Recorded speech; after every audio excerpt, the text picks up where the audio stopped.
I don't care about more traffic, which sounds insane coming from an SEO person. They'd be like, well, our traffic is down 30%, but I've never had more phone calls in my business. So the reason the tax attorney sees all of these leads is because in his industry, there are no referrals. Because if you get into tax trouble, you're not gonna ask a friend, you're embarrassed. So what are people doing? They're going to ChatGPT and Gemini saying, am I going to prison? So my advice to anybody is just selling an AIO or GEO, whatever, and says you have to reinvent everything, run away as fast as possible. Welcome to the Entrepreneur's Logbook podcast. I'm your host, Zachary. You can find me on social at It's Zach B.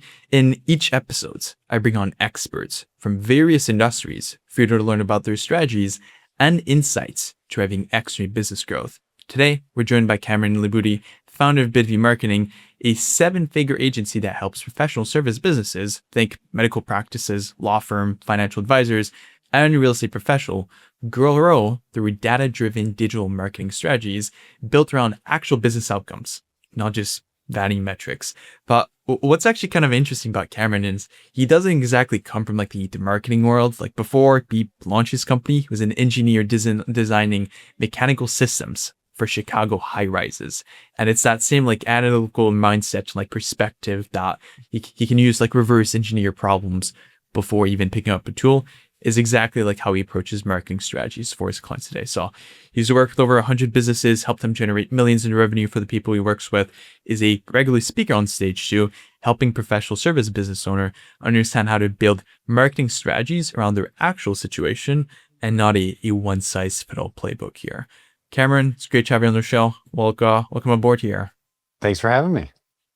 I love that. Well, it is a business entrepreneurship type podcast. One of the things I always like to ask to anyone that comes on the show, you've obviously been around the block, to put it very simply.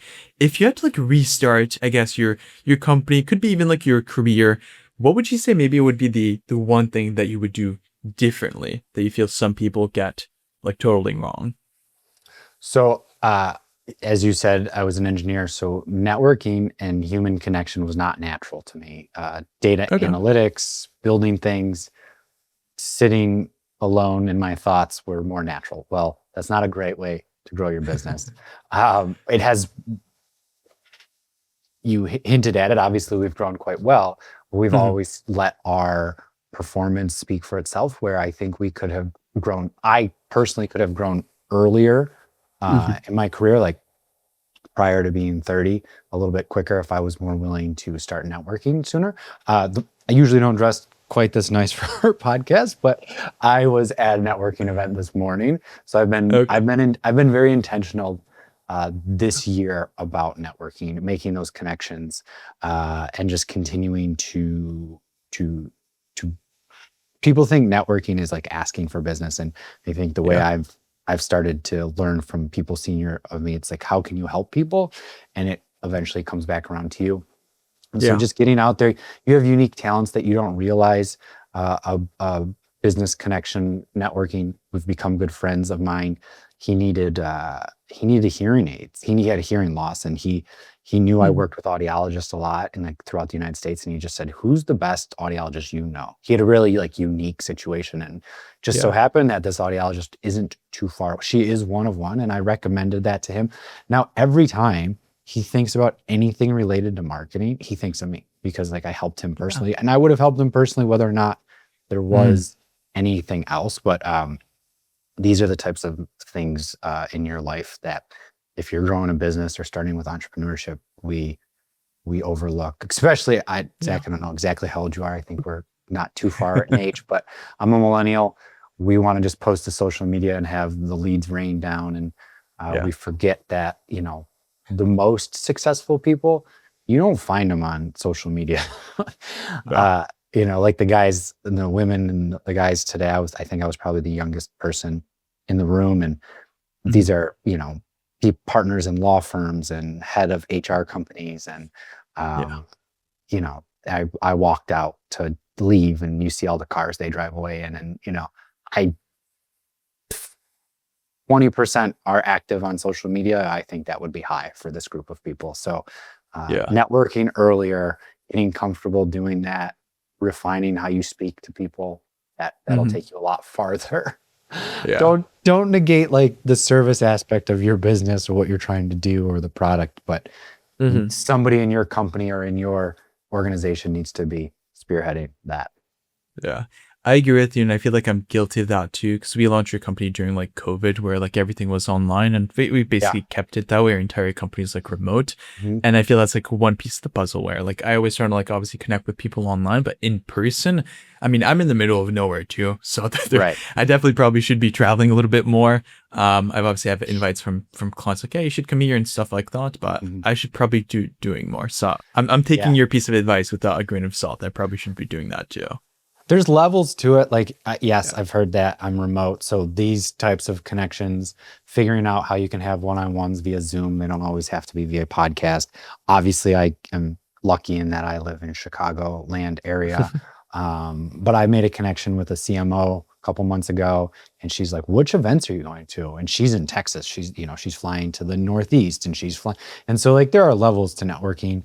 I would, try to do local, refine who you are, know the words.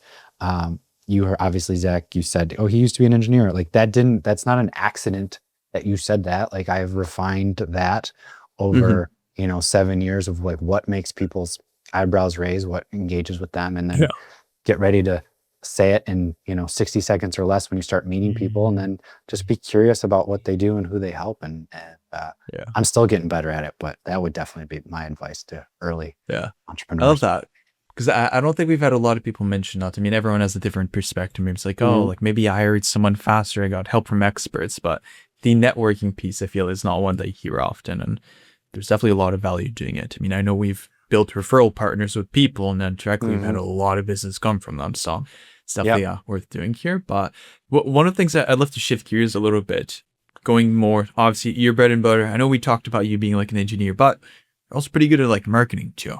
Otherwise, you probably wouldn't be running your company here. But a lot of like professional service business, think doctors, lawyers, advisors they're basically sold on like marketing services before anyone has actually looked at their situation. Like, oh, like I need to do this. It's like the shiny, maybe not shiny object, but in a way, yes. Like, oh, AI, we need to be doing this. And it's a bit similar with like marketing. It's like, oh, I need to be doing marketing. I need to be running Google ads. But it's not always true. I'd love to better understand from your perspective, like obviously work with hundreds of clients, like what does a properly built marketing strategy actually start with?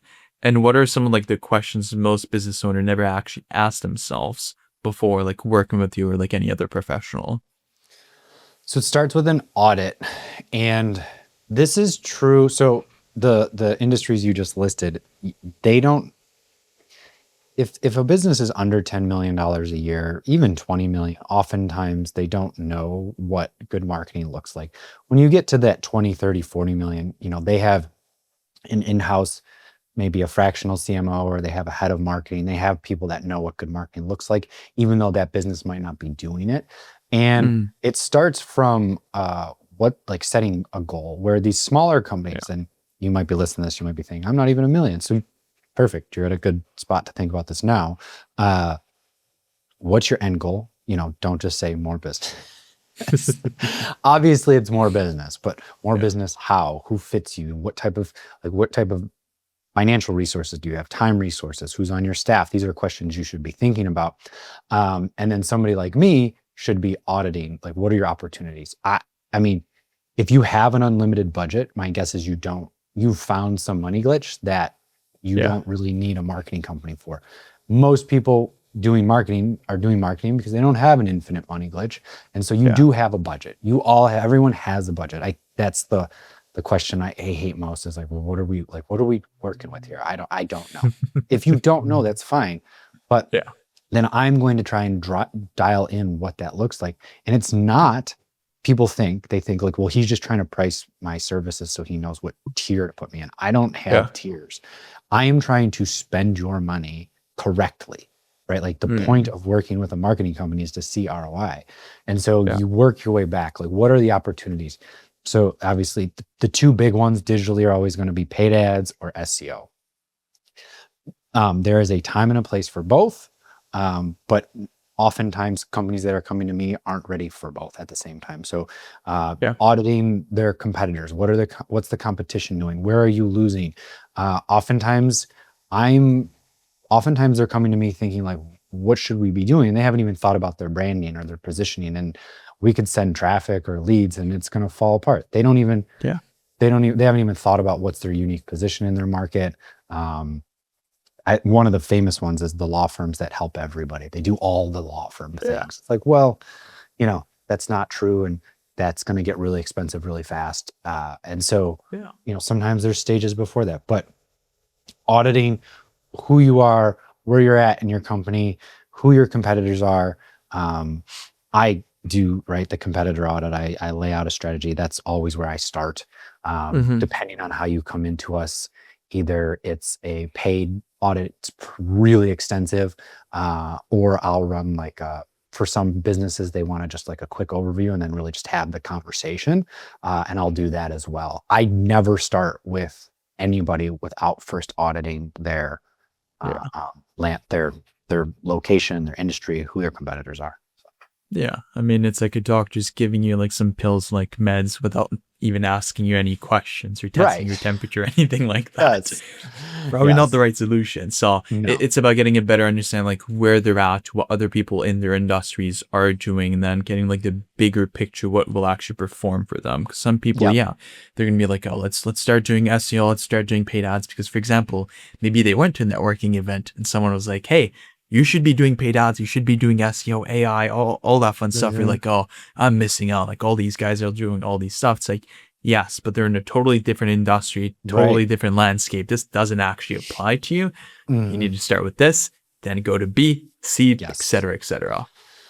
Yes, trying to do all the things at once is overwhelming. You need systems in place. You need practice. Like, I know certain industries are seeing a lot of referrals, partner referrals from LinkedIn. Well, do you have the stories and the case studies? Can you work with a ghostwriter? Like, that's not something we do, but that's a popular service I hear about, and people want to jump in and they fail with it. And they're like, well, what happens? Like, well, you weren't prepared to put in the time, the effort. You didn't have the case studies ready. You weren't thinking about, you can't just hire a ghostwriter. You shouldn't just be hiring a marketing company. Like with us, I try to give direction, and maybe the bigger you are, maybe a fractional CMO, if that's not on staff, somebody to help with that strategy and build that out.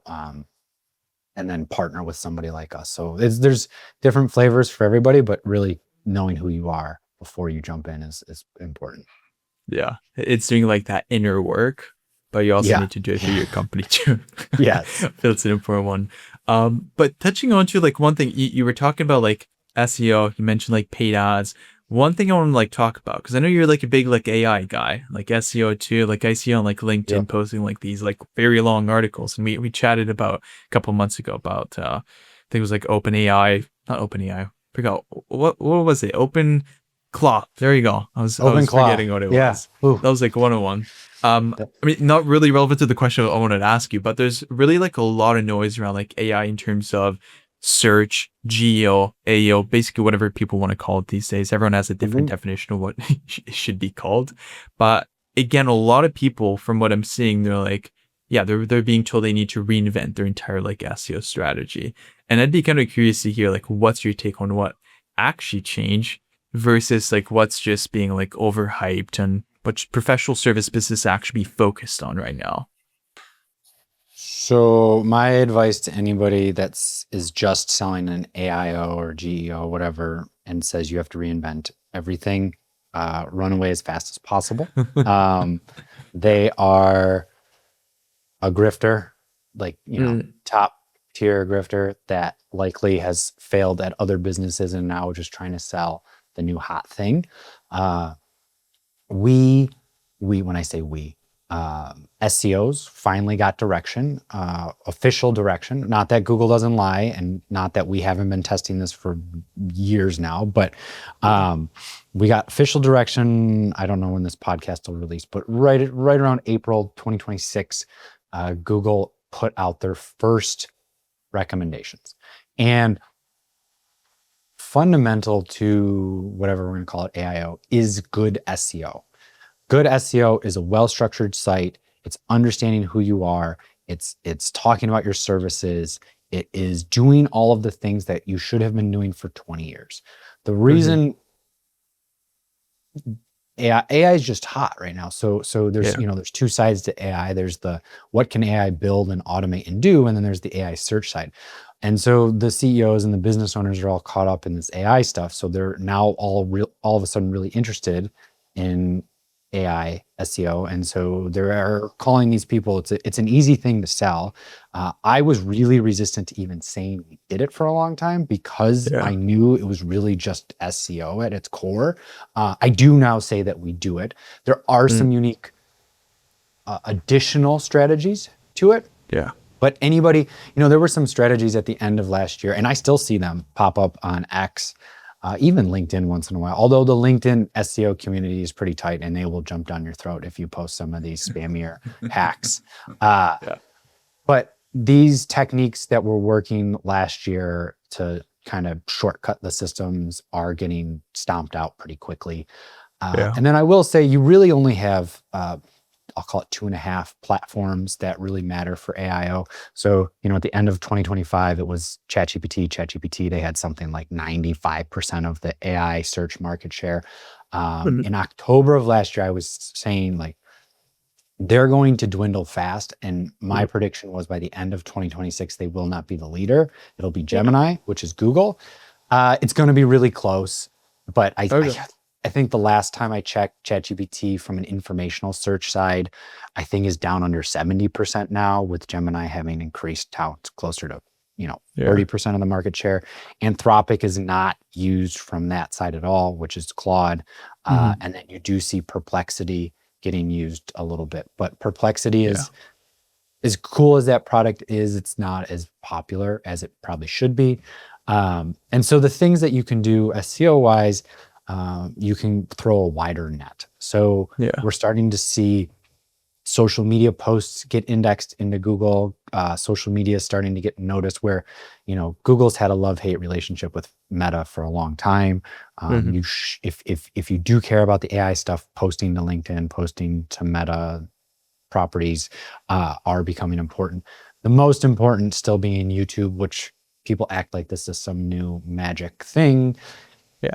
YouTube and Google are the same company.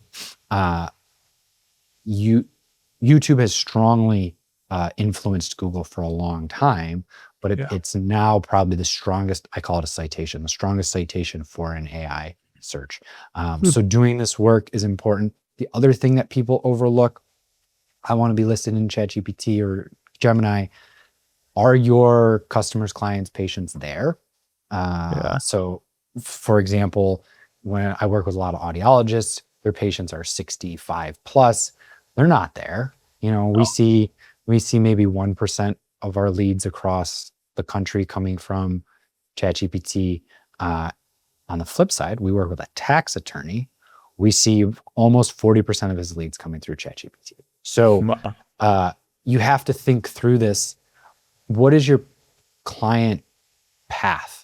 So the reason the tax attorney sees all of these leads is because in his industry, there are no referrals. Because if you get into tax trouble, you're not going to ask a friend. You're embarrassed. So what are people doing? They're going to ChatGPT and Gemini saying, am I going to prison? And they're leading faster into his business. He's getting leads from all over the country now because of the work we've done for him. So that's a lot about AI. It is very much still foundational SEO paired with public relations. Like that's like the next layer. But I wouldn't think about it as something completely different. I would think about it as traditional SEO layered with like a public relations on top of it. Yeah, because I feel like a lot of people are like, oh, let's just focus just on like the AIO or anything like that. It's like you still need to have your basics in terms of like SEO to make sure that this works properly. Like it goes in tandem. Like it needs to be together here. As soon as the professional services, like I want to do AI, and I look at their website, they don't even have profile pages up for their doctors or lawyer. Like you're so far away from even being prepared to get recommended. Like slow down, But I welcome it. I think that it's a good change. I think we'll laugh and a few years that you remember when we would Google something and we'd sort through hundreds of different websites. Like, Yeah. the user experience will get better. Local has its own flavor. I still think people will default to maps for a while Mhm. before they start talking to their AIs. But you know, Yeah.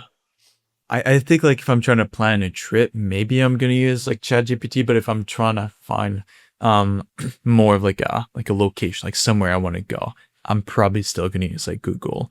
And I feel like I'm not fully understand like how Gemini and everything works. Is it integrated with like the AI overview? Is that from Gemini or that's more like Google's end in a so way? Gemini is Google. The AI overview, I think it's separate, right? yes, it is separate, Okay. but the underlying LLM, like how that is working, Yeah. is murky, and I've like at points it seems like they're using one and then they're not. Anyway, Yeah. I think you'll see Gemini starting to get embedded in more places throughout Google properties because it's more Yeah. helpful. I like Gemini for I like Gemini because it has less of a personality when doing business searches. Like I just want the data. Like I Yeah. don't want the fluffy, warm ChatGPT or Anthropic answer. I want just give me the data. So, but informational searches are all pretty much going the way of AI. And then you get down to like navigational searches or transactional searches. We're still seeing a lot of that happen on Yeah. Google, on Maps, Yeah. and I think there'll be a long time before that switch is made. So, yeah. Yeah, and you mentioned like PR because that's interesting because we've had some clients that we obviously do PR or we're like a PR firm as Mhm. well. But one thing that we've been doing for some clients, like, hey, we're trying to obviously control like what shows up when someone obviously uses searches up your company name. We want to control that narrative and like messaging. Yep. And that's one thing when you have like PR articles, some publication, not all of them are going to get indexed by like LM or like filtered through. So we obviously focus on the ones that do. So when people look up those company, a lot of these like PR articles are being like picked up and it helps like Yep. influence what's being said, Yep. which is obviously like a little plus for like most Yeah. people that I see working here.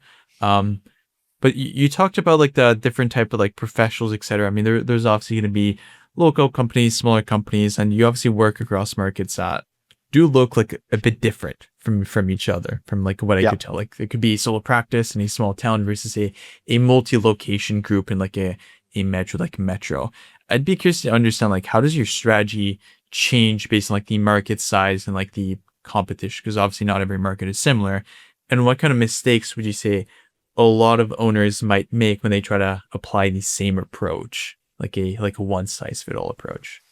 So everybody thinks marketing digitally is organizational marketing. And so what I mean by that is they have an organization and I just need to market said organization.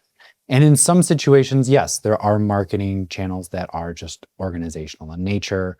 I'm thinking like a YouTube or a social media strategy, very organizational in nature. Maybe you're doing local promotion, organizational in nature. But when it comes to a multi-location business, you are marketing every location. So it's Yeah. organization plus location. And the way I think about that is the gap. So what's the gap between you and your competitors?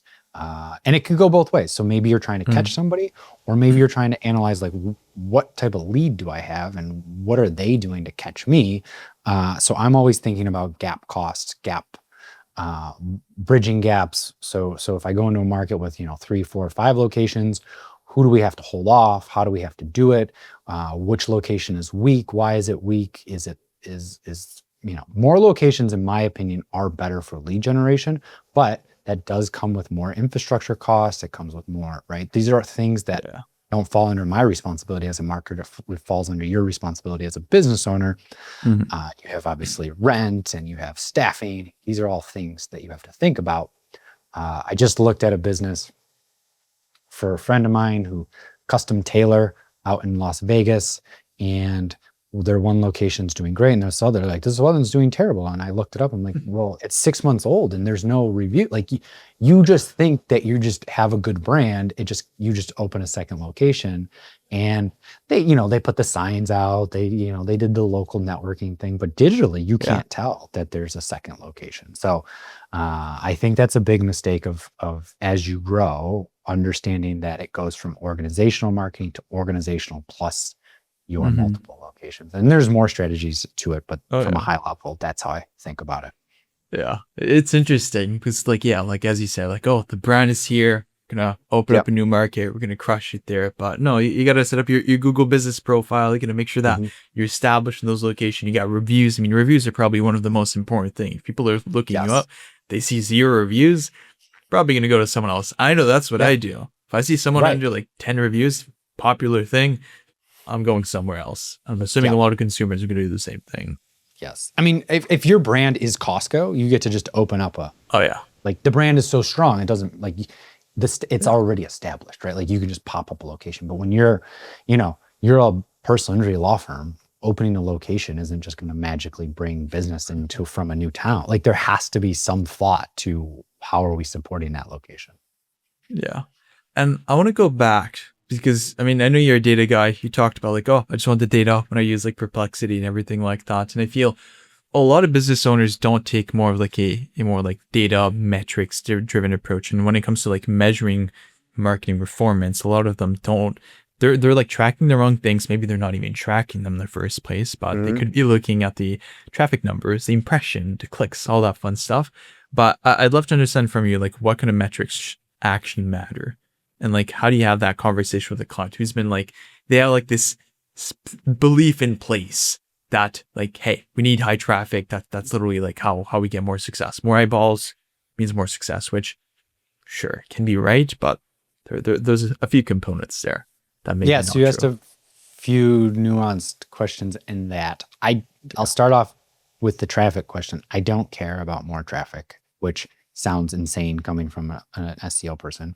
I care about bottom of the funnel traffic. So if you are hiring me or my company, I want to know what services generate revenue, and then I want to go win those keywords. Are we going to win those keywords in month one? No. Are there informational searches we can be winning on route to that? 100%. But the end of the day, the goal is to win your service keywords in your location. If you're national, you win the service keywords nationally, or product keywords, whatever your business is. And so if you win the bottom of the funnel keywords, it's pretty cool, because I've had a couple clients like, I get 4,000 visitors a month, but I don't feel like my marketing's working.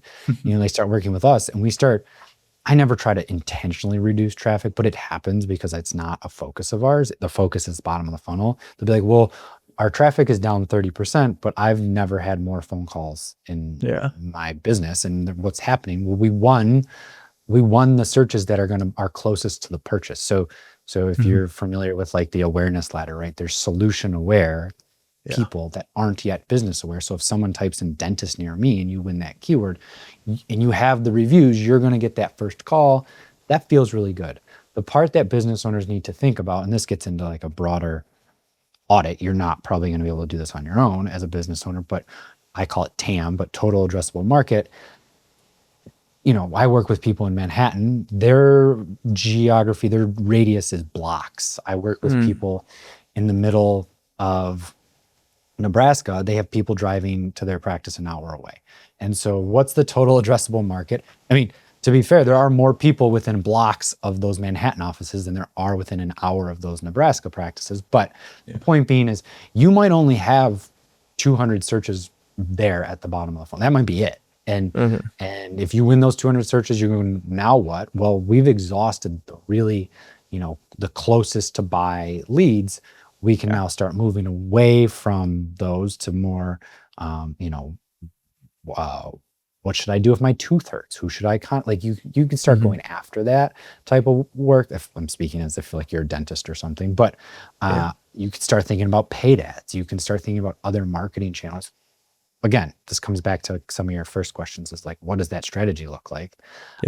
I want to win bottom of funnel. There is not an infinite amount of leads. There's only so many people purchasing or buying or using services in your area. What percentage of that market can you win realistically? And then move on from there. I will say we are also very focused right now on like the middle, right? So, you have your social media virality, feed the beast, front end, top of funnel stuff, which works, by the way. Then you have that middle discoverability, SEO, AEO, paid ads. That is very like, once that works, that feels great. That's closest to the purchase. And then you have kind of the after the purchase marketing, which I find a lot of medical practices specifically don't think about that side of things. Law firms, financial advisors, of course, think about that. But I call that kind of like the flywheel side of it. Like, you have these relationships, you have a network now. What marketing are you doing on that side of things? So your question was very focused on the middle piece. It's all the pieces. Yeah, but it's interesting because I've never thought about it that way. I mean, we've done a bit of SEO, maybe a couple blog posts, nothing crazy, but the way that you're thinking about it is like, I feel like a lot of people, they'll just try to like, yeah, we just want to get as many visitors, trying to get as many lead as possible, like top of funnel, and then we'll have like the back end sets. We can nurture people. We'll call them. We'll try to get people pushed through. But if you aim more for like bottom of the funnel, even if it's a lower TAM or like lower amount of like leads in there, those are going to be people with like much more intent and much more driven to actually purchase. I mean, for example, maybe this is not a good example, but you could think of maybe an orthodontist, which obviously like the LTV, it's obviously going to be a little bit higher than if you just go to the dentist. Could be wrong here too. But if you go like orthodontist near me, you're going to get people that, sure, maybe they're interested, just want to go to the orthodontist. But if you have some more specific procedure or anything that they want to do, those people are like much more intent. Like they know what they want. It's like when you're running Google ads, you're searching for something specific. You have that intent. You can do the same thing with like SEO, for example, try to get those winning bottom of the funnel keywords here. So yeah, I learned something with that because I never thought about it that way.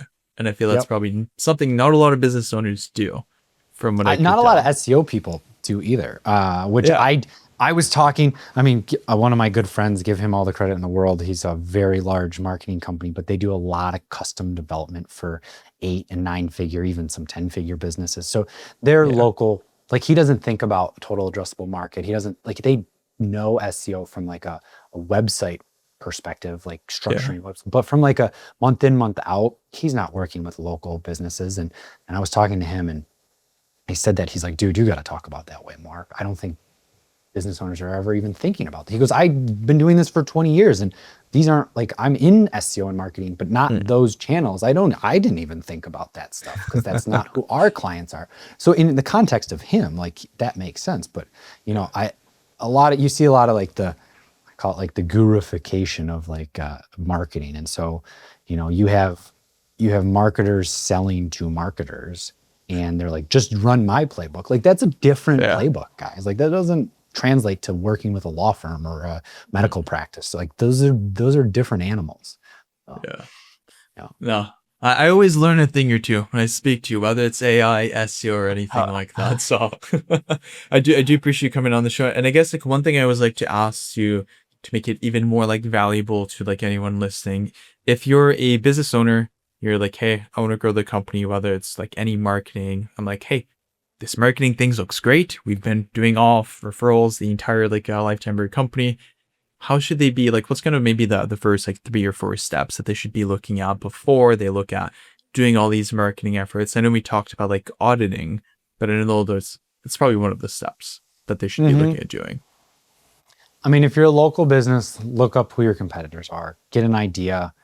If you jump online, let's say you are new, you have no reviews, and you jump online, you see a competitor has hundreds or maybe thousands. Like, maybe the best place to put your budget isn't digitally yet. Which, right? That sounds. People hear me say like I'm talking myself out of it. Like, yes, that's not the right place for you. It goes back to the beginning. Networking, which I'll be honest, lawyers are good about it. Doctors do not want to network. They don't. They just don't want to do it.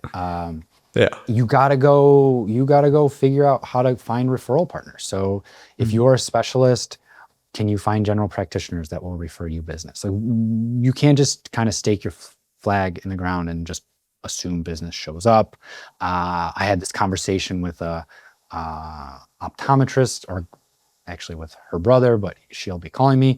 She wants to leave her practice and start her own. My first question was like, well, how many people do you think realistically will follow you? Because I know who she works for. You can't financially compete with them for a while. And so how are you going to find those patients early, and how many of those patients are going to follow? These are all questions you have to think about. And then maybe you're in a different place in your career or business, and there are different questions to be asked. But understanding that there's a cost to winning, and every industry, only every industry is different, every market within that industry is different. So like what we charge in Manhattan is very different than what we charge in the middle of nowhere, because I have to do more to win. I am very much do what's necessary to win. I'll never, if you tell me like I want to do these things and I want to pay you for it, even though you're telling me like it's not going to bring me much additional business right now, okay. But you need to understand that that's above and beyond today what you need to be doing as it relates to your budget. And we do get those clients, you know, they come in and no, I want to do all these things. Like, okay, sure, we'll put it all together. I'm showing you the data that doesn't support those decisions, but as long as you're on board and I've been transparent with you, then sign me up. I love doing everything, but as long as you're in on it too, I'm okay with that. Yeah, because I feel so many people have like certain like beliefs, and then you have to like break those beliefs, educate them. It's like, hey, maybe you should be doing it this way instead. So that's part of the game, to put it very simply here.